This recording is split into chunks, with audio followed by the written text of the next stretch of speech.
नमस्कार, आप देख रहे हैं द लोक नीति। मैं हूं विवेक आपके साथ और आज बात करते हैं दिन भर की 3 प्रमुख खबरों के साथ में। सबसे पहले खबर है मध्य प्रदेश के भोपाल की सांसद साध्वी प्रज्ञा से जुड़ी हुई।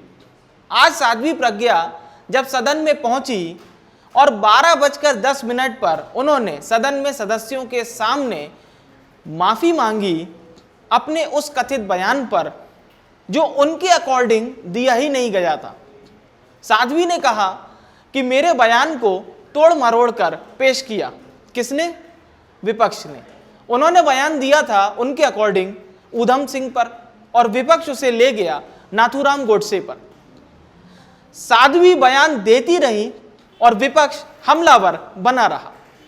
विपक्ष ने सदन के अंदर डाउन डाउन गोडसे और महात्मा गांधी की जय के नारे लगाए।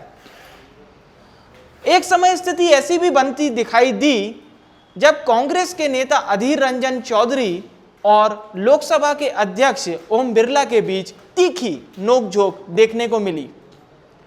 कांग्रेस के सांसदों का यह कहना था कि भाजपा को साध्वी प्रज्ञा ठाकुर को सांसद के पद से बर्खास्त कर देना चाहिए। साध्वी प्रज्ञा ने कहा कि एक महिला होने के नाते उनके ऊपर सदन के एक सदस्य ने जिस तरह से एक आतंकवादी की टिप्पणी करी वह भी नाजायज है। वह बात कर रही थी कांग्रेस के राष्ट्रीय उपाध्यक्ष राहुल गांधी के बारे में। गौरतलब है कि कल ही ट्वीट के माध्यम से राहुल गांधी ने साध्वी प्रज्ञा ठाकुर को आतंकवादी बताया था। राहुल गांधी के इस बयान पर विपक्ष के तमाम लोगों ने साध्वी प्रज्ञा ठाकुर का जहां विरोध किया तो वहीं राहुल गांधी के बयान पर भाजपा के लोगों ने उनसे माफी मांगने तक को कहा। आज सदन भारी गहमी के बीच इसी तरह से चलता रहा। इसके साथ ही साथ अब बढ़ते हैं दूसरी खबर की तरफ। दूसरी खबर जुड़ी हुई है मध्य प्रदेश से।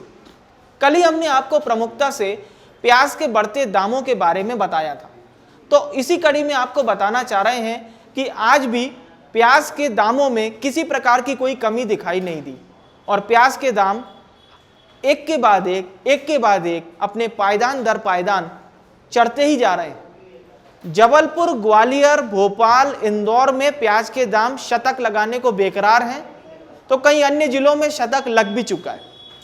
तो वहीं एक खबर शिवपुरी से आई कि 25 लाख रुपए की प्याज को चुरा लिया गया। रातों रात चोरों ने इस घटना को अंजाम दिया और 25 लाख रुपए की प्याज ले उड़े। शाम 4 बजे तक अभी के अनुसार जबलपुर में सरकारी प्याज केंद्र को भी बंद कर दिया गया। प्रशासन ने इसका हवाला दिया है बढ़ती प्याज की दरों और किसानों द्वारा प्याज आवंटित न होने की स्थिति में सरकारी प्याज के स्टॉल को बंद कर दिया गया है। आपको बता दें कि भोपाल में भी कुछ जगह पर सरकारी प्याज के केंद्र शुरू किए गए थे। आज वहां की स्थिति भी कुछ अच्छी नहीं मिली। भोपाल में 70 रुपए की प्याज को बेचने के लिए सरकारी प्याज के केंद्र भी शुरू किए थे। तो चलिए बढ़ते हैं अब अगली खबर की तरफ। अगली खबर भी किसानों से ही जुड़ी हुई है और अगली खबर में हम आपको बताने जा रहे हैं कि बीते कुछ दिनों से किसानों को उर्वरकों में आ रही कमी का आज मुख्यमंत्री कमलनाथ ने एक सॉल्यूशन के तौर पर ट्वीट के माध्यम से उपाय बताया है। मुख्यमंत्री साहब ने ट्वीट किया है और ट्वीट में वो बता रहे हैं कि किसानों को उर्वरक की कमी से परेशान नहीं होना पड़ेगा। प्रदेश में पर्याप्त संख्या में उर्वरक हैं और किसानों को इस समस्या से परेशान होने की कतई ज़रूरत नहीं है। इसके साथ ही साथ उन्होंने अधिकारियों को समय रहते ही किसानों की समस्या हल करने के तुरंत निर्देश भी दिए।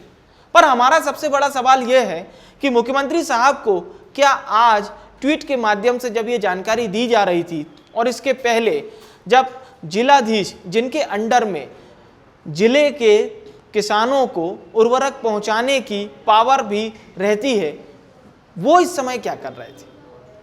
और जिन जिलों में उर्वरक को लेकर समस्या पैदा हुई, समस्या का आलम यह था कि किसानों के पास बुआई करने का तो छोड़िए, और एक तरीके से उर्वरक की इतनी कमी हुई, इसका जिम्मेदार आखिर कौन है?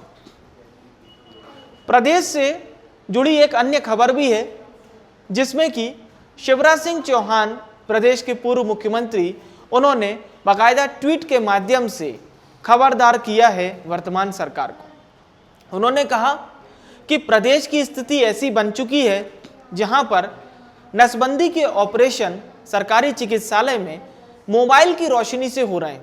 आपको बता दें कि यह कल की खबर थी, जहां पर सरकारी चिकित्सालय में दूधिया रोशनी यानी कि मोबाइल की रोशनी से ऑपरेशन किया जा रहा था। इसी पर कटाक्ष किया है पूर्व मुख्यमंत्री शिवराज सिंह चौहान ने। तो ये थी प्रदेश से जुड़ी हुई 4 महत्वपूर्ण खबरें जो हमने आपको बताई। प्रदेश और देश से जुड़ी हुई तमाम खबरों के लिए आप हमेशा सर्च करते रहिए द लोकनीति। आपका बहुत धन्यवाद।